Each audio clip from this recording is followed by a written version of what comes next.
I have been a taxi driver in the US for almost 10 years. Night shifts were nothing new to me.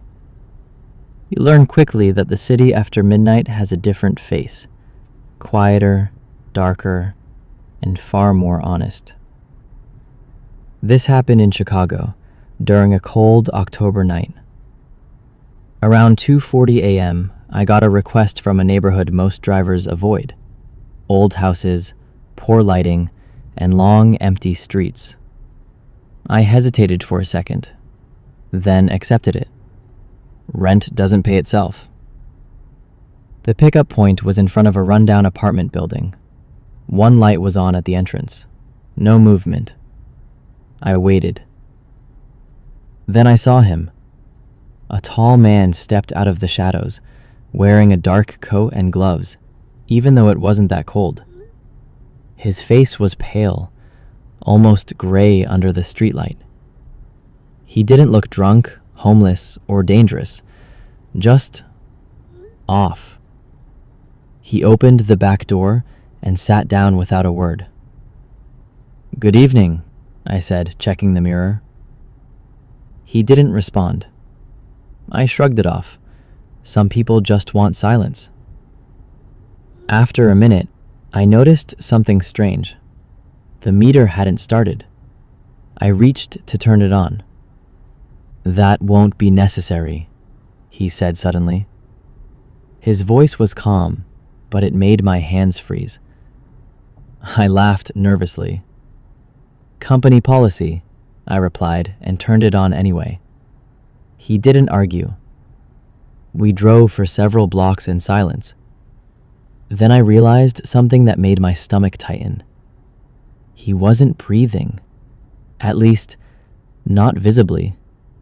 No movement in his chest, no sound. I glanced at the mirror again. His eyes were open, staring straight ahead, unblinking. "You all right back there?" I asked. Slowly, he leaned forward until his face was close to mine in the mirror. "I'm fine," he said. "Are you?" My heart started pounding. I told myself I was tired, imagining things. Then he said something I will never forget. "You don't usually take this route." I slammed the brakes lightly. "What do you mean?" "This isn't how you usually go home," he replied. Home. I never told him where I lived. Cold sweat ran down my back. I forced a smile and said, "Sir, where exactly are you going?" He leaned back again. "You'll stop soon." That's when the GPS suddenly shut off. The screen went black. At the same moment, every streetlight around us turned off, one by one, until the road ahead was swallowed by darkness. I slowed down, panic rising. "Sir, I think there's a problem." "Stop here," he interrupted. There was nothing around us, just an empty road and abandoned buildings. "I can't," I said. "This isn't safe." He opened the door. Before stepping out, he looked back at me and said quietly, "You picked me up last year. Same night, same place." My blood went cold. "I died in your car." The door slammed shut. The back seat was empty. I drove straight to the nearest police station, shaking so badly I could barely hold the wheel. They checked the area. No cameras, no reports, nothing. The next day, curiosity destroyed my peace. I searched old news articles. There it was. A man was stabbed to death in the back seat of a taxi on October 17th, 1 year ago. Same neighborhood, same time. I quit night shifts after that. But sometimes, when I check my rearview mirror too long, I swear I see him sitting there, waiting for another ride. Driving a taxi at night teaches you one rule very quickly. If something feels wrong, it probably is. I was working a late shift in New Jersey, just outside Newark. It was close to 3 a.m., that quiet hour when the roads feel abandoned and every red light lasts too long. I was planning to end my shift early when the app sent me one last request. Pickup location, a gas station near the highway. I almost ignored it, but it was a short ride, good pay, so I accepted. When I pulled into the station, it looked closed. No cars, no lights inside, just one flickering lamp above the pumps. I waited for about 30 seconds. Then a woman appeared from behind the building. She was in her early 30s, wearing jeans and a gray hoodie. Her hair was messy, her face tired. She looked normal. Too normal for that hour. She got in the back seat and softly said, "Thank you for stopping." Her voice was calm, polite. "Where to?" I asked. She gave me an address. It was only 15 minutes away, in a residential area. As I started driving, I noticed she kept looking out the window, gripping her hands together. She seemed nervous, but not scared of me. More like scared of something else.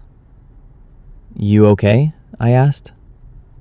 She hesitated, then said, "Can you not take the highway?" "No problem," I replied. A few minutes passed in silence. Then she asked, "How long have you been driving nights?" "About 6 years," I said. "That's dangerous," she replied quickly. I laughed. "Yeah, people say that." She didn't laugh back. Instead, she said my name. Not loudly, not dramatically. Just said it, like we already knew each other. I felt my chest tighten. "I'm sorry," I said, trying to stay calm. "Do I know you?" She shook her head. "No." "Then how do you know my name?" She looked straight at the back of my seat and said, "I heard it earlier." I checked the mirror. Her eyes were focused, serious. "That's not possible," I said. "I didn't say my name." She didn't respond. The rest of the drive felt heavier, like the air inside the car had thickened. I started paying attention to every sound, her breathing, the tires, my own heartbeat. Then she said, "You're slowing down." I hadn't realized I was. "Sorry," I muttered. We turned into her neighborhood. The houses were dark, quiet. No street noise, no people. "Just stop anywhere here," she said. I pulled over in front of a house with no lights on. She didn't move. "Aren't you getting out?" I asked. She leaned forward slightly and lowered her voice. "You should lock your doors after this." My stomach dropped. "What do you mean?" "There was someone at the gas station," she said, "watching you." I turned around immediately. What someone? But the back seat was empty. The door was still closed. I jumped out of the car, heart racing, checking around me. No one. No woman. Nothing. I drove home, shaking. The next evening, I couldn't let it go. I went back to that gas station during the day and asked the clerk if he remembered a woman there the night before. He frowned. "Lady, maybe 30? Gray hoodie?" "Yes," I said quickly. He sighed. "She died last winter, hit by a car on the highway ramp. People still say they see her around here late at night." I laughed nervously. "That's not funny." "I'm not joking," he replied. "You're not the first driver who asked." That night, before starting my shift, I checked my car carefully. Doors, locks, back seat, everything was normal. But when I turned on the engine, the radio turned on by itself. A woman's voice whispered through the speakers. "Drive safe, blank." She said my name. I don't drive nights anymore, and I never stop at that gas station again. I drive a taxi in downtown Philadelphia. I've learned that the city never truly sleeps, but it does pretend to. This happened on a rainy night, just after 1 a.m. Business was slow, streets half empty, reflections of streetlights shaking on the wet asphalt. I was about to head back when a request came in. Pickup location, an office building near Market Street. That was strange. Those offices close by 7 p.m. Still, I accepted. When I arrived, the building looked completely dark. No security guard, no lights inside, no cars parked. I waited, already annoyed, thinking it was a mistake. Then someone knocked on my window. I jumped. A man stood there, mid-40s maybe, wearing a suit soaked from the rain. His tie was loose, his face tired, like someone who had just lost something important. He got into the back seat and sighed deeply. "Long night?" I asked, trying to sound normal. "You have no idea," he replied. He gave me an address across town. Normal area, nothing suspicious. As we drove, he kept rubbing his hands together. Not cold, nervous. "You work late?" he asked. "Almost every night," I said. He nodded slowly. "Figures." A few minutes passed, then he said, "This city changes after midnight." I smiled. "Yeah, it does." "No," he said quietly. "It forgets." That made me glance at the mirror. His eyes were fixed on the window, not on me. Rain got heavier. Traffic lights turned red one after another, forcing us to stop often. At one of the lights, he leaned forward slightly. "Do you believe places remember things?" he asked. I hesitated. "Like memories?" "Like what happened in them," he said. The light turned green. I drove on. We were almost at his destination when he suddenly said, "You can stop here." I looked around. It was an empty street between two old buildings. No houses, no entrances. "There's nothing here," I said. "That's okay," he replied. "This is where it happened." My hands tightened on the steering wheel. "What happened?" He looked at me through the mirror for the first time. "I was stabbed in that building," he said calmly, pointing outside. 6 months ago, leaving work. No one heard me. I laughed nervously.